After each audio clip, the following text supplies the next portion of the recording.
Yo, what is going on, everyone in the XRP community? Hope you guys are having yourselves a fantastic day today as usual. Got some good headlines for you today.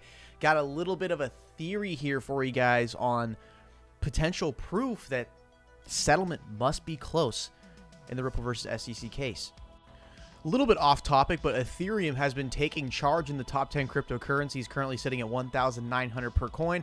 I know it's saying 1,898 on CoinMarketCap, but on the Binance USDT, it is at currently 1,900. Absolutely ripping it because on the Ethereum testnet, they have successfully merged over into proof of stake.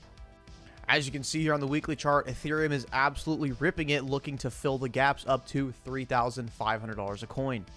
For some better perspective, look at the daily chart here. Ethereum had a triple bottom formation on the daily and ended up rallying off of that, which Bitcoin kind of has started to do and XRP really has not started to do yet. So we are kind of looking for Ethereum to take charge here. What I have seen in my experience is when Ethereum goes ballistic, Ethereum in a way will start acting like a Bitcoin for the altcoins. What I mean by that is that when Bitcoin starts going insane, the market goes insane, right? But if Bitcoin's not doing much and Ethereum goes insane, that can tend to carry the altcoin market. So here's the first headline for the day. Probably nothing, only a bank offer in Japan for Bitcoin and XRP. And from what I'm hearing, it sounds like they're essentially giving away Bitcoin and XRP in a reward program, and this is to do with Shinsei Bank and SBI VC Trade. Japan-based Shinsei Bank now offers new and existing customers XRP for utilizing their services. The bank unveiled the campaign on August 10th, which will run until October 31st of this year. According to the bank, new and existing customers can earn up to 8,000 Japanese yen, converting over to $60 US, worth of XRP when they conduct various services on the platform. These services include opening an account, first-time login into the bank's portal, making your first deposit, etc. For example, opening a new account with Shinsei Bank will award users a $3.72 coupon. Performing interbank transfers will see the customers earn up to $18. The cash coupons are redeemable in a user's email and are redeemable in both Bitcoin and XRP. Ripple Labs has built a large reputation as a crypto asset in Japan and throughout Asia. The company continues to face battles with the SEC in the United States that dates back to December 2020. However, Ripple has expanded largely in Asia, which is probably the most expansion we have ever seen in terms of the Ripple XRP ecosystem, even being adopted by popular Japanese financial giant SBI Holdings. One thing I always love to point to is that this is the moment in time the 61 bank consortium was announced over in Japan pledging to use RippleNet, which accounted for 80% of all of Japanese banking assets, all of a sudden becoming Ripple enabled overnight. What we're seeing right here is half a penny XRP. This is what started it all, was the big Japanese banks all joining together, running on RippleNet. So legal legend Jeremy Hogan has uploaded a new video today, I imagine in regards to the latest filing by Ripple, which was a 355-page response to the SEC trying to essentially not really reveal the Hinman emails. Let's go ahead and give this a watch. Say that there is once again not enough here to overturn Judge Netburn's order. But all is not lost for the SEC, you SEC fanboys, because there is still a final avenue for the SEC, which is to file an appeal to the Second Circuit. And here's where I have to deliver bad news for you Ripple fanboys. That takes a long time, and here's how long. The objection to Judge Torres will be fully briefed on or about August 16. Judge Torres moves quickly on the simple rulings, but apparently takes a long time on reasoned opinions where she writes a lengthy order. So far in the Ripple case, we've seen her take at least a month and usually longer on those type of orders, so we are not even going to get her order probably until September at the earliest, and maybe even later in the year.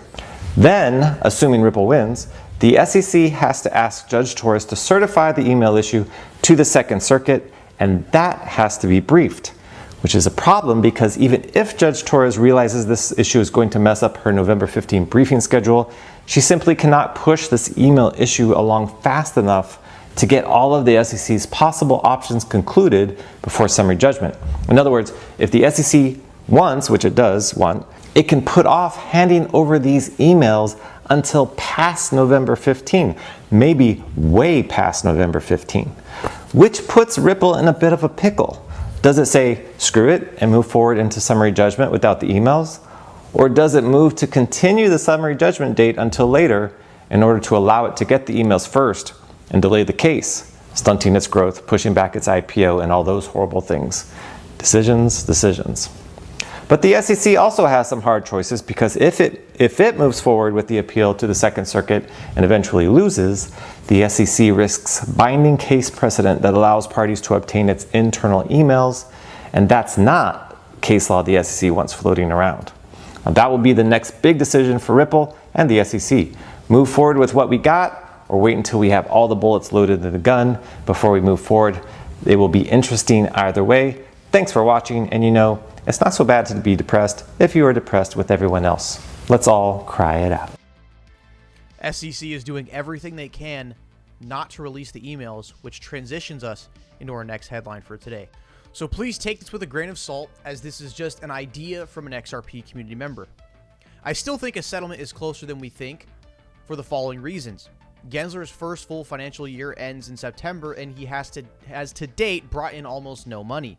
Next year, he'll most likely step down given the New Day is Coming speech, so he will want big settlement in the bag.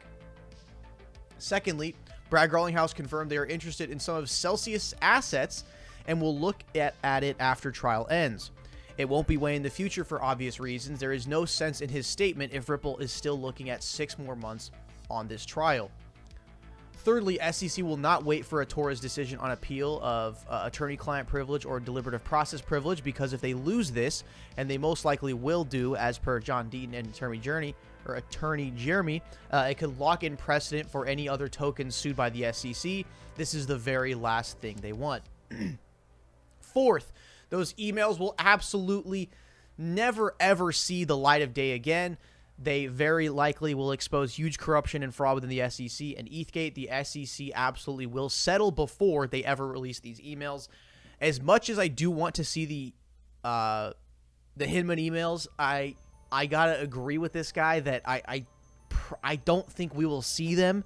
And as a reward for us not seeing them, we probably will get our settlement, and Ripple will get what they want and move along with their IPO as XRP, as the first real legal cryptocurrency in the United States. So it's again really the future. We don't know what's going to happen here. They're, like Jeremy Hogan has said, you can have settlements literally out of nowhere, super haphazardly, just all of the sudden they can happen.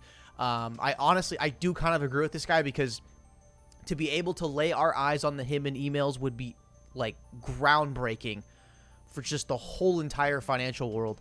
But I do honestly, if we never see the Hinman emails and we get the settlement, I would honestly be just as happy as seeing the emails.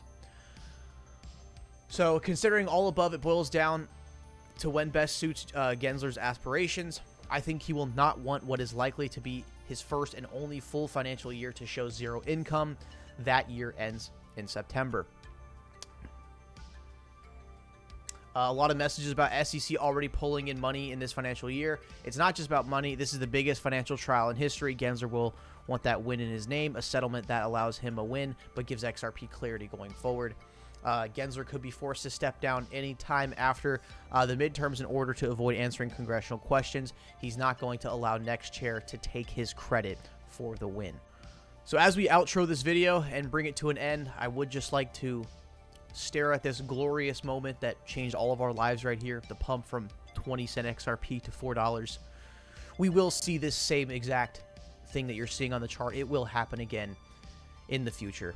Best believe. Thank you guys for tuning the video today. Make sure you smash the like, subscribe, check the links in the description, support the channel, hit the post notifications for daily videos, and I'll see you guys in the next one.